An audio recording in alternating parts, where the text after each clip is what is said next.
हमें हमारी पृथ्वी के बारे में तो बहुत कुछ पता है, लेकिन दोस्तों क्या आपको पता है बाकी प्लैनेट्स कैसे हैं, वहां पर क्या क्या है? अगर नहीं तो चलिए जानते हैं इस वीडियो में। सबसे पहले हम बात करते हैं मरकरी यानी कि बुध ग्रह की। बुध ग्रह का अपना कोई एटमॉस्फेयर नहीं है। बुध ग्रह की जमीन समतल नहीं है। जब आप इसे देखते हैं तो आपको ऊबड़ खाबड़ नजर आएगी। यहाँ कई बड़े बड़े गड्ढे हैं। ये गड्ढे कोई आम गड्ढे नहीं हैं, जो कई कई किलोमीटर तक लंबे चौड़े और कई किलोमीटर तक गहरे होते हैं। इन गड्ढों के बनने की वजह वैज्ञानिकों के मुताबिक धूमकेतु और क्षुद्र ग्रह की बुध ग्रह की टक्कर को मानते हैं। वैज्ञानिकों का यह मानना है कि बुध ग्रह की सतह पृथ्वी के चांद की सतह से काफी मिलती जुलती है। बुध ग्रह की सतह पर सबसे बड़ा गड्ढा जो अभी तक वैज्ञानिकों ने खोजा है, उसका व्यास करीब 1500 किलोमीटर का है। बुध ग्रह के वायुमंडल में कोई मौसम ऐसा नहीं पाया जाता, इसलिए यहाँ तापमान भी धरती के तापमान की तरह नहीं होता। यहाँ दिन के समय का तापमान 450 डिग्री सेल्सियस तक पहुंच जाता है। ऐसे में यहाँ कदम भी नहीं रखा जा सकता। लेकिन अगर हम बात करें रात के समय की, तो रात के समय में तापमान -1 डिग्री सेल्सियस तक गिर जाता है। दोस्तों, बुध ग्रह पर वायुमंडल नहीं है, जिसकी वजह से यहाँ तापमान नियंत्रित नहीं रहता और रात होते ही ठंडा हो जाता है और दिन में गर्म होना शुरू हो जाता है। बुध ग्रह पर अभी तक 2 अंतरिक्ष यान भेजे जा चुके हैं। दोस्तों, बुध ग्रह सूर्य के सबसे नजदीक वाला ग्रह है, किंतु फिर भी बुध ग्रह हमारे सौरमंडल का सबसे गर्म ग्रह नहीं है। तो चलिए अब बात कर लेते हैं दूसरे ग्रह की। अब बुध के बाद सूर्य के सबसे निकट आता है वीनस यानी शुक्र ग्रह, और यही वह ग्रह है जिसे सौरमंडल का सबसे गर्म प्लैनेट कहा जाता है। शुक्र ग्रह का वायुमंडल कई किलोमीटर मोटी सल्फ्यूरिक एसिड के बादलों की परतों से ढका है और इन्हीं बादलों की वजह से शुक्र ग्रह की सतह भी आसानी से दिखाई देती है। यहाँ के एटमॉस्फेयर में 96% कार्बन डाइऑक्साइड मौजूद है, जो ग्रीन हाउस गैस इफेक्ट पैदा करती है, और इसी एटमॉस्फेयर की वजह से सूर्य की गर्मी वातावरण से बाहर नहीं जा पाती और इसी वजह से यह सबसे गर्म प्लेनेट माना जाता है और इसकी सतह का तापमान 464 डिग्री सेल्सियस तक पहुंच जाता है। शुक्र ग्रह पर कई ज्वालामुखी भी मौजूद हैं।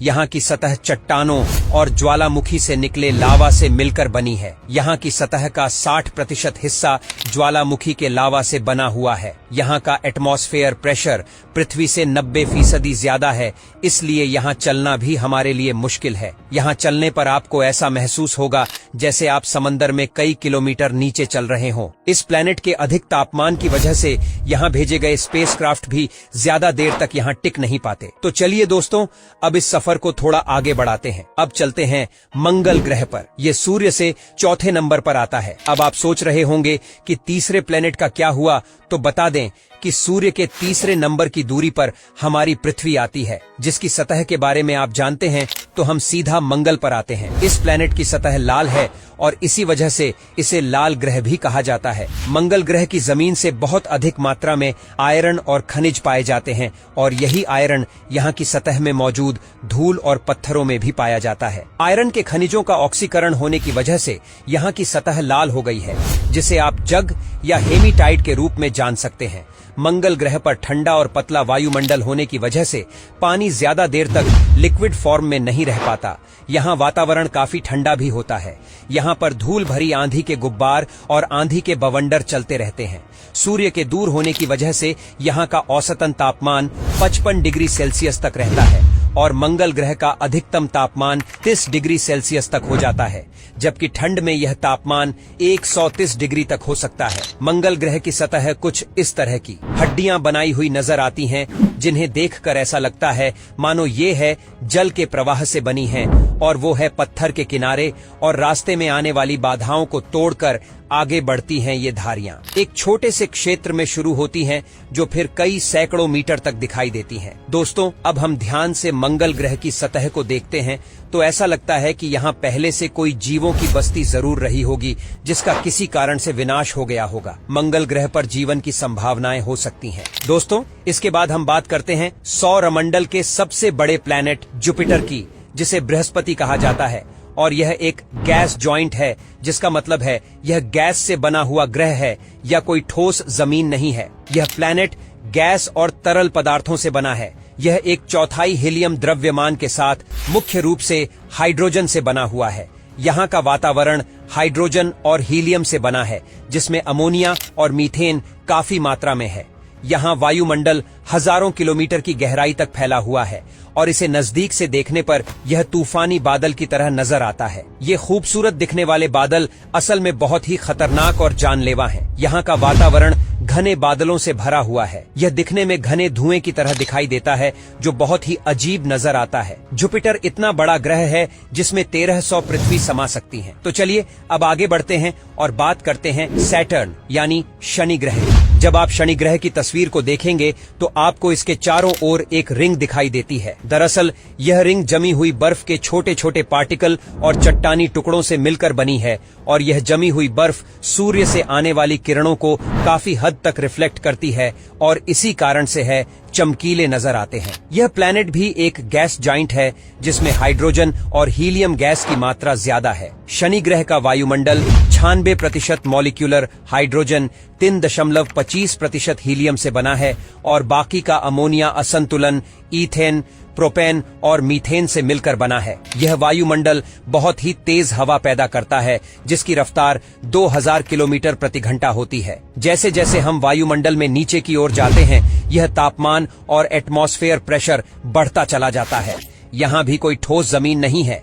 ये प्लेनेट पूरा का पूरा गैस से निर्मित है और हम इस ग्रह पर लैंड नहीं कर सकते।